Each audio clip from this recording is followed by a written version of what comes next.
दोस्तों सब्सक्राइब करें और इस बेल आइकन को दबाएं और पाएं वीडियो सबसे पहले।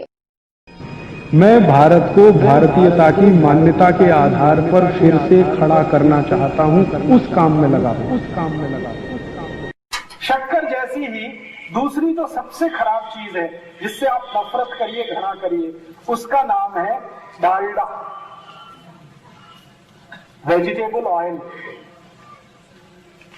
डालडा के नाम से तो आप सब समझते हैं। डालडा से नफरत करिए, इतनी नफरत करिए कि उसको छूने का भी नहीं, बहुत ही खराब। ये दो चीजें, शुगर माने चीनी और डालडा, अगर आपके स्वयं पाक घर से निकल जाएं तो 148 बीमारियां जिंदगी में कभी नहीं आए। तो आप बोलेंगे जी डालडा की जगह क्या उपयोग करें? तेल वापरिए। और तेल कौन सा? जैसे शेंगा का, मूंगफली का तेल, तिल का तेल। तिल का तेल, मूंगफली का तेल आपके लिए सबसे अच्छा है जिस क्षेत्र में आप रहते हैं। अगर आप चाहें तो सरसों का तेल भी खा सकते हैं, राई का तेल भी उपयोग कर सकते हैं, आप चाहें तो नारियल का तेल। लेकिन आप जहां रहते हैं, इस 40 गांव के आसपास का जो क्षेत्र है, यहाँ के लिए सबसे अच्छा शेंगा तेल ही है और तिल का तेल। सोयाबीन बिल्कुल नहीं, गलती से भी नहीं। अच्छा, मैं आपसे एक प्रश्न पूछ लूं। भगवान को पूजा करते हैं तो उसमें बहुत सारी दाल रखते हैं, पूजा में रखते हैं। तुअर की दाल रखते हैं, मूंग की दाल रखते हैं, मसूर की दाल रखते हैं, सोयाबीन की रखते हैं। भगवान को पूजा करते समय कभी सोयाबीन की दाल रखी देखिए? क्यों? सोयाबीन भी दाल है। चने की दाल रखते हैं, मूंग की दाल रखते हैं, उड़द की दाल रखते हैं, तुअर की दाल रखते हैं, मोठ की दाल रखते हैं। सोयाबीन की दाल कभी देखिए भगवान के सामने रखी हुई पूजा करने की? नहीं। जो भगवान को अर्पण नहीं कर सकते वो आप कैसे खा सकते? सोयाबीन की गलती से भी ना दाल खाइए ना तेल खाइए। तो समझ लीजिए बीमारियां भी सबसे ज्यादा उसी के कारण। ये जो सोयाबीन है, दाल के रूप में या तेल के रूप में, ये शरीर को कभी भी हजम नहीं होता।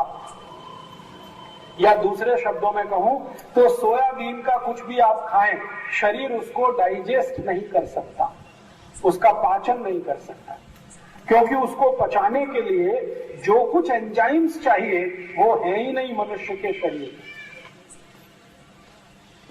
तो आप बोलेंगे फिर ये किसके लिए है? सोयाबीन को पचाने की ताकत सिर्फ डूकर में है और किसी में। डूकर के पोट में एक एंजाइम बनता है, वो सोयाबीन को पचा सकता है। बाकी किसी के भी शरीर में वो एंजाइम नहीं है जो सोयाबीन को पचा सके। आप कहेंगे सोयाबीन में तो प्रोटीन है। हाँ, प्रोटीन है, लेकिन प्रोटीन को डाइजेस्ट करना पड़ेगा, उसके लिए जो एंजाइम चाहिए वो पोट में है ही नहीं।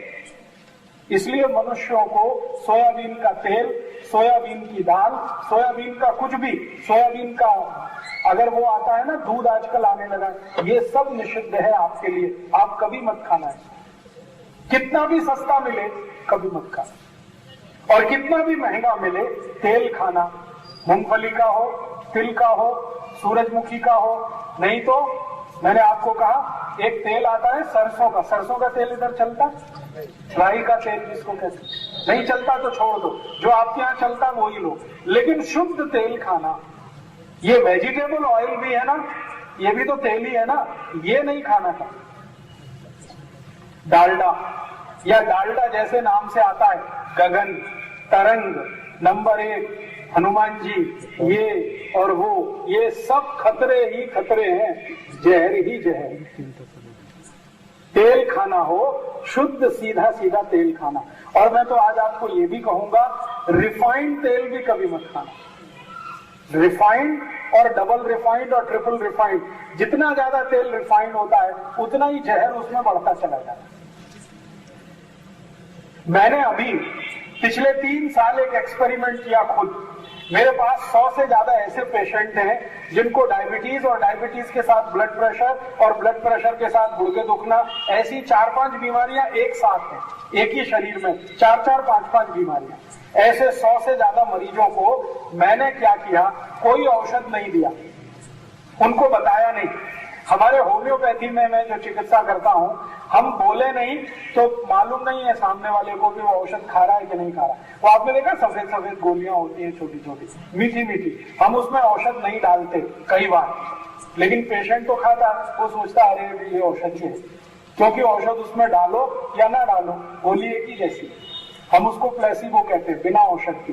तो मैंने 100 से ज्यादा पेशेंट को कहा कि तुमको तो यही खाना है, तो उनको लगा कि ये औषध है। और मैंने पथ्य अपथ्य में उनको कहा कि चीनी बंद, आज से शुगर बंद, गुड़ खाओ, जितना खाना है गुड़ खाओ, जितना खाना है काकवी खाओ, और वेजिटेबल ऑयल नहीं खाएंगे, डालडा नहीं खाएंगे, अमृत घी नहीं खाएंगे, कोई नहीं, और डबल रिफाइंड नहीं, ट्रिपल रिफाइंड नहीं, शुद्ध घानी का निकला हुआ तेल और शुद्ध गुड़, ये 2 चीजें उनके जीवन में लाई और 2 चीजें हटाई। आपको सुन के आश्चर्य होगा, 8 महीने से मैं उनके ऊपर ये प्रयोग कर रहा हूं, एक एक की बीमारी ठीक हो रही है।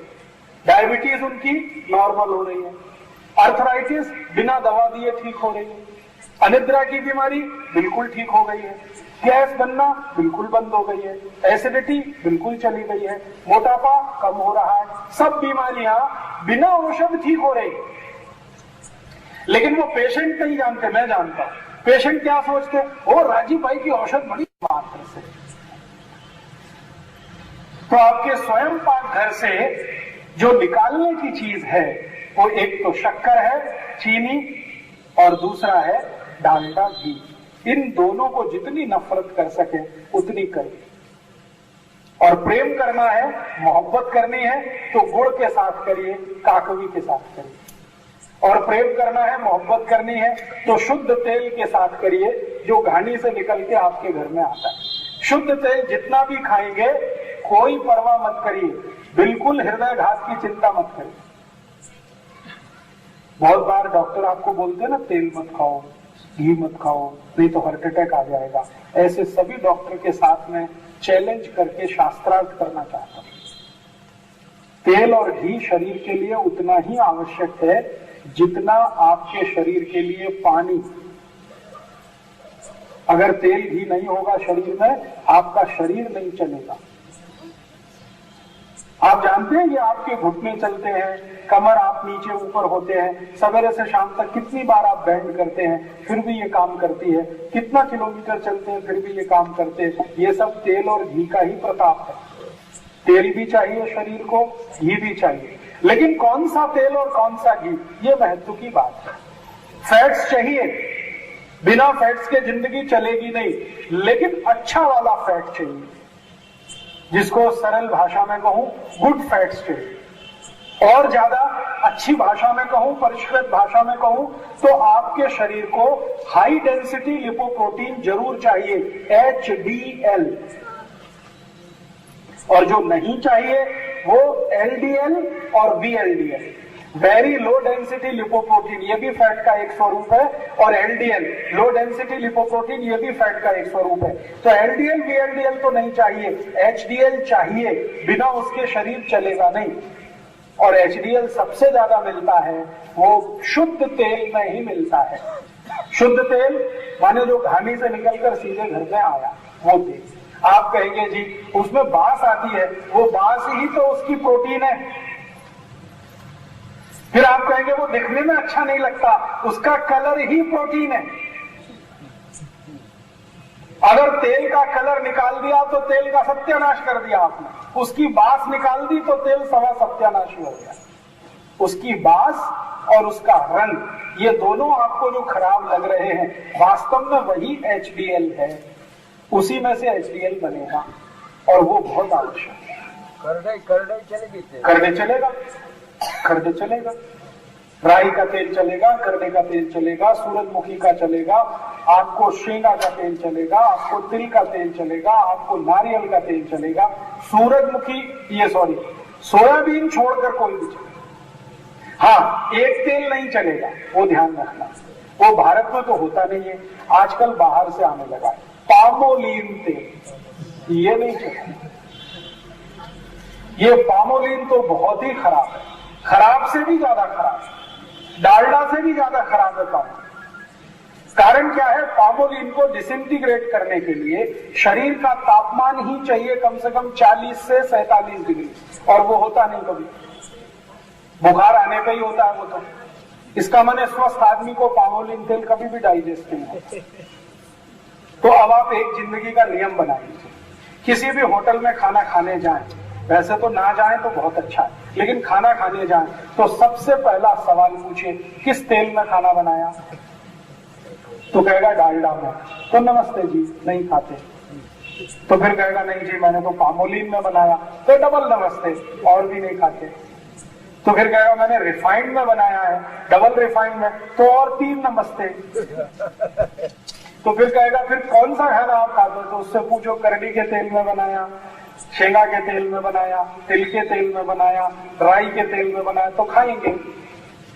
ये पामोलिन के तेल में नहीं खाएंगे, डबल रिफाइंड में तो गलती से भी नहीं खाएंगे। आप अगर फरसान भी खरीदते हैं ना बाजार से, उससे भी पूछ लीजिए कौन से तेल में बनाया, तो ये पूछ कर ही खरीदिए। और अगर आपको ज्यादा चिटचिट झंझट लगता है तो घर में खुद बना लीजिए, फरसान बाजार से क्या लाना, उतना तो हम कर ही सकते हैं।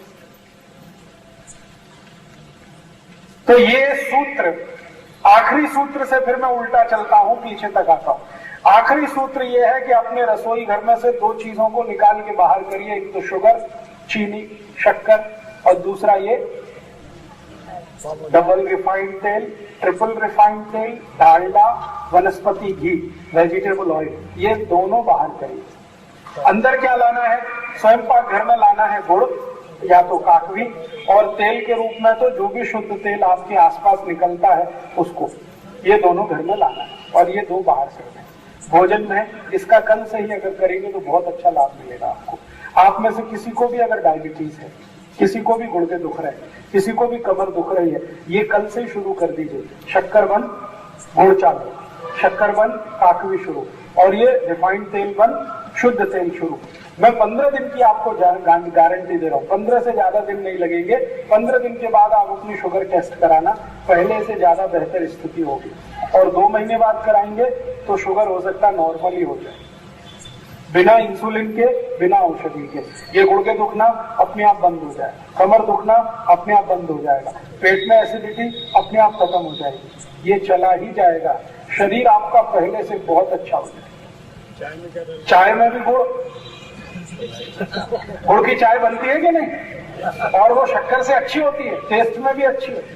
गुड़ की चाय पीजिए, काकवी की चाय पीजिए, दूध में डालना है तो गुड़ मिलाइए, दूध में मिलानी है तो काकवी मिलाइए, अगर ताक में मिलाना है तो गुड़ मिलाइए, और मिलाना है तो काकवी मिलाइए। शुगर बिल्कुल बंद। बासुंदी भी खानी है तो गुड़ की खाइए, हाँ बासुंदी गुड़ की खाइए। खीर बनानी है तो गुड़ की बनाइए, खीर बनानी है तो काकवी की बनाइए, लड्डू बनाना है तो गुड़ का बनाइए, काकवी का बनाइए। जो मिठाई आपको बनानी है खूब बनाइए, गुड़ की बनाइए। गुड़ आप कितना भी खाएंगे तकलीफ नहीं आएगी। मैं तो सबको बोलता हूं जिनको डायबिटीज है वो भी गुड़ खाए तो तकलीफ नहीं आएगी, क्योंकि गुड़ में जो शुगर है ना वो मोनोसैकेराइड्स फॉर्म में है, और शक्कर जो है वो पॉलीसैकेराइड, दोनों में जमीन आसमान का। इसलिए गुड़ खाइए, काकवी खाइए, कोई तकलीफ नहीं। बासुंदी भी खाए गुड़ की, दूध में डालना तो गुड़, दूध में मिलाना तो काकवी। अगर आपको शरबत पीना मान लीजिए तो गुड़ का पीजिए ना, गुड़ का शरबत, क्या बुराई है। नींबू की शिकंजी बनानी है गुड़ में बनाइए, काकवी में बनाइए। शक्कर बिल्कुल बंद कर,